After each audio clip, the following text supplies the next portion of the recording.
It was summertime on the island of Sodor. All the engines were very busy. They carried freight and passengers up and down the lines. The Fat Controller came to see Emily. "I am opening up some new routes for the summer," he announced. "Emily, you will pull the flour mill special." "Thank you, sir," said Emily. She was pleased. Emily stopped to fill up with water on the way to the flour mill, but James was already there. "The Fat Controller has given me the flour mill special," said Emily. "You're lucky," James huffed. "I have to do the Blacklock run." "Why don't you like going to Blacklock?" asked Emily. "There are boulders all over the tracks," he moaned. "They bash your buffers and scratch your paint. And there's the Blacklock monster." "What's the Blacklock monster?" "Nobody knows," said James. "Black figures move in the water, then disappear." And he puffed away. Emily was pleased she didn't have to go to Blacklock.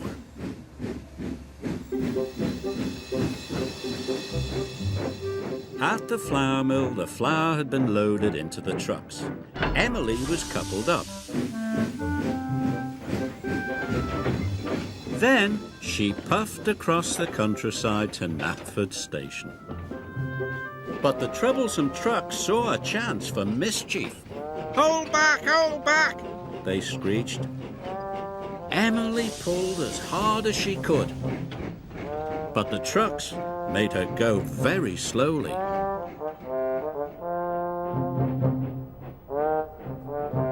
Emily was late delivering the flour, so there would be no fresh bread that day. The Fat Controller was cross. "This means I won't have any toast or crumpets for breakfast. If you are late again, you will have to do the Blacklock run instead of James." Emily didn't want to have her buffers bashed by boulders, and she didn't want to see the Blacklock monster. "I must get the flour to the station on time," Emily puffed.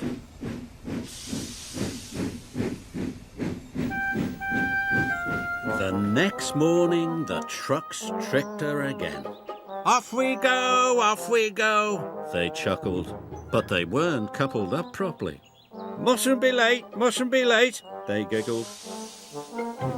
So Emily puffed quickly away. But only half of the trucks went with her.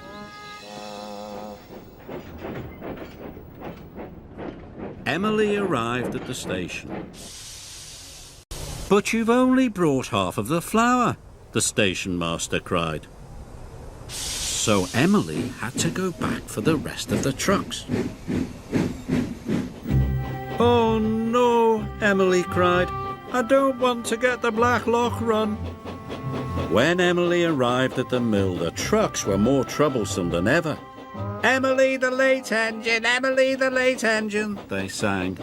This made Emily very cross, and she biffed them very hard. "Oh no," they cried, and splashed into the duck pond. Emily was covered in a floury mess. That evening, the Fat Controller came to see Emily.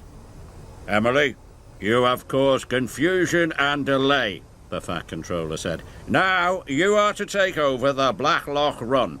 Emily was very unhappy. "Wait until you've tried it," Thomas puffed. "The Blacklock run might be nice." "I don't think so," Emily moaned. "Bash buffers and a big monster sounds miserable to me." The next morning, Emily puffed sadly to the station. Lots of excited children and holidaymakers climbed on board. "They're all looking forward to their holidays," she thought. "I mustn't let them down."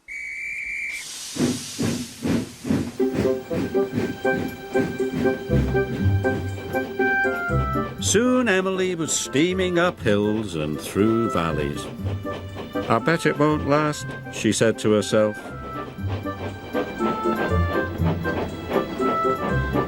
Emily reached the murky waters of Blacklock.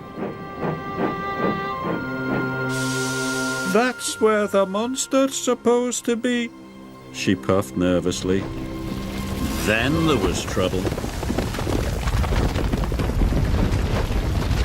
Rocks fell and blocked the line. Emily had to wait for help. "I knew I wouldn't like this route," she huffed. Suddenly she saw something dark and mysterious moving in the water. "And now the monster's coming," Emily gasped. Emily was scared. Her boiler quivered and her valves rattled. She wanted to steam away. "I never want to see Blacklock again," she cried. But Emily thought of the children in the carriages behind her. She was determined to get them to the holiday, whatever it took. At last, the water settled, and Emily saw what the monster really was. "It's a family of seals!" Emily was delighted. The children were delighted too. Soon, the line was cleared. Emily steamed on through the countryside. The children would reach their holiday on time. That evening, Thomas and Emily both stopped to watch the seals. "You were right," said Emily. "Blacklock is a nice route after all."